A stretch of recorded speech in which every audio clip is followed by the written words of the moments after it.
Le chapitre 1171 est enfin sorti et franchement c'est un banger. Alors déjà, petite intro, voilà, on voit que le combat contre Harald est officiellement terminé. Tout le monde est un peu plus ou moins traumatisé, soit par ce qui s'est passé vis-à-vis d'Harald, soit par le fruit des démon tout simplement de Loki.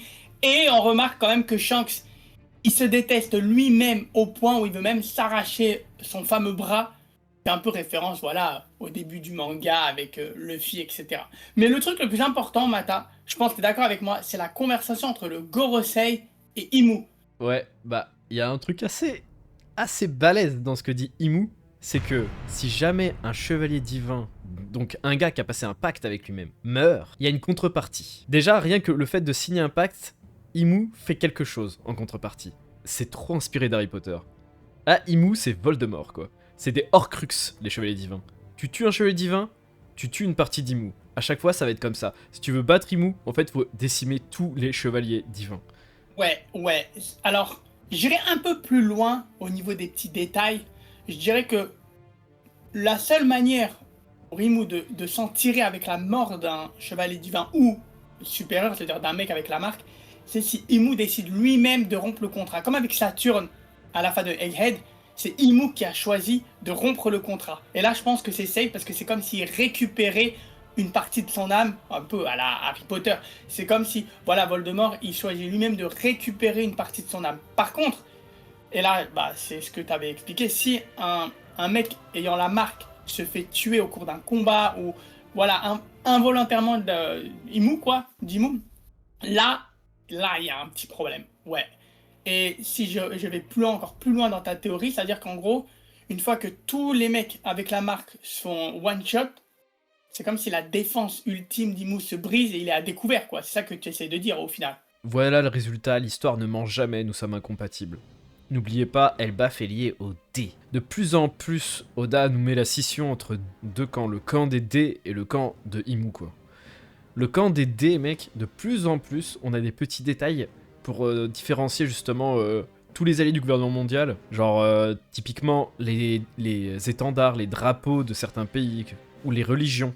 La religion d'Elbaf, qui est celle du soleil. On a le drapeau d'Alabasta, qui est le soleil.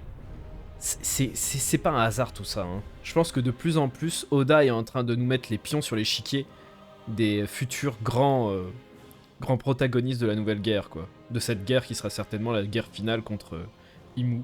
À un moment, quand le Gorosei communique avec Imu, on voit que 3 d'entre eux sont en blanc et 2 en noir. Sachant que l'un de ceux qui est blanc, c'est Saturne. Et on sait que Saturne, bah, il est dead.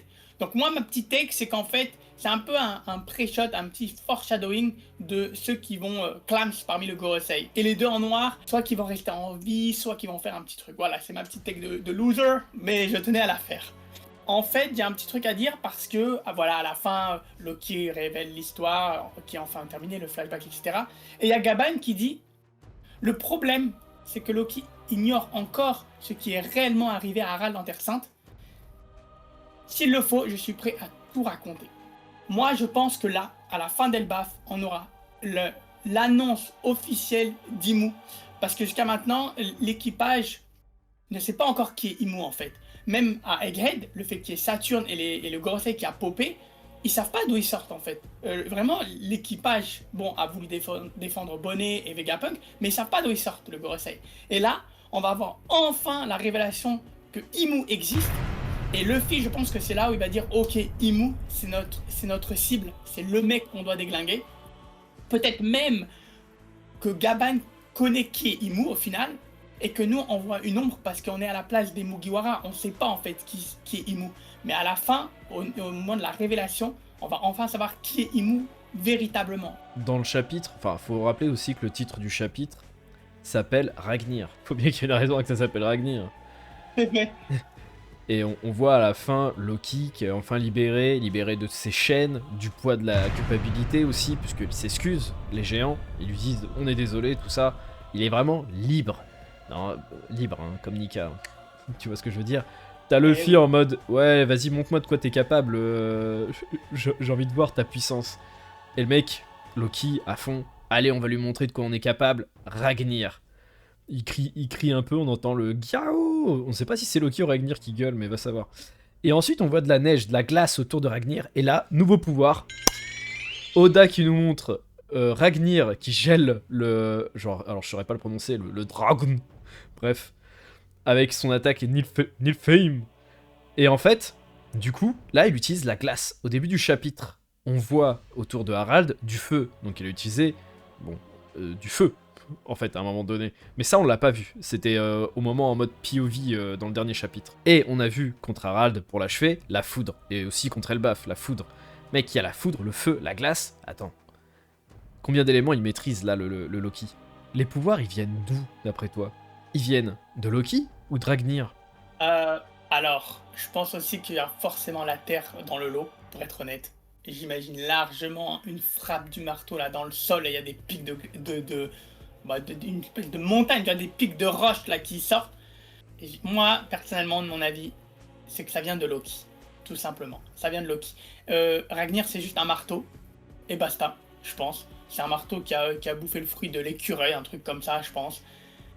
Mais le vrai pouvoir, à mon avis, pour moi, c'est Loki qui les... Voilà, ça vient de Loki et qui infuse son arme de son pouvoir.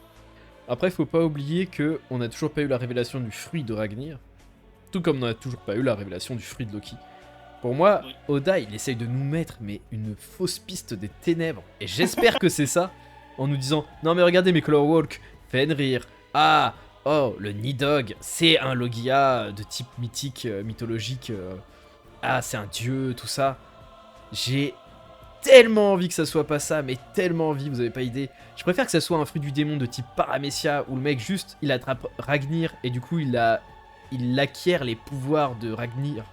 C'est-à-dire, en fait, la forme un peu animale qu'on voit, bah, c'est un écureuil. En fait, juste, il a absorbé les pouvoirs, comme si c'était un peu comme Barbe Noire, mais en mode, lui, il absorbe les pouvoirs... Pas Barbe Noire, attendez, j'ai la référence ultime. Malicia. Malicia de X-Men. En mode, s'il touche quelqu'un avec un fruit du démon, il acquiert le pouvoir de ce fruit du démon, quoi. Ça fait que si Loki, imaginons, touchait Imu, il pourrait lui retirer l'immortalité. Peut-être, on sait pas. Moi, je vous dis ça comme ça, mais pour moi, il y a un truc du genre le toucher de quelque chose. Il y a un truc. Un peu comme le pouvoir de Bonne Clay, où il doit toucher des visages pour pouvoir justement se transformer. Il y a un truc, il y a un truc. Il y a un truc. Bon, voilà. Moi, c'est ma take ultime. Ah, dites-nous ce que vous en pensez en commentaire. Franchement, les gars, abonnez-vous, agissez dans les commentaires, répondez-nous. Enfin, vous êtes peu à répondre, mais vous êtes beaucoup à regarder nos vidéos, donc à un moment donné, dites-nous ce que vous en pensez réellement, quoi.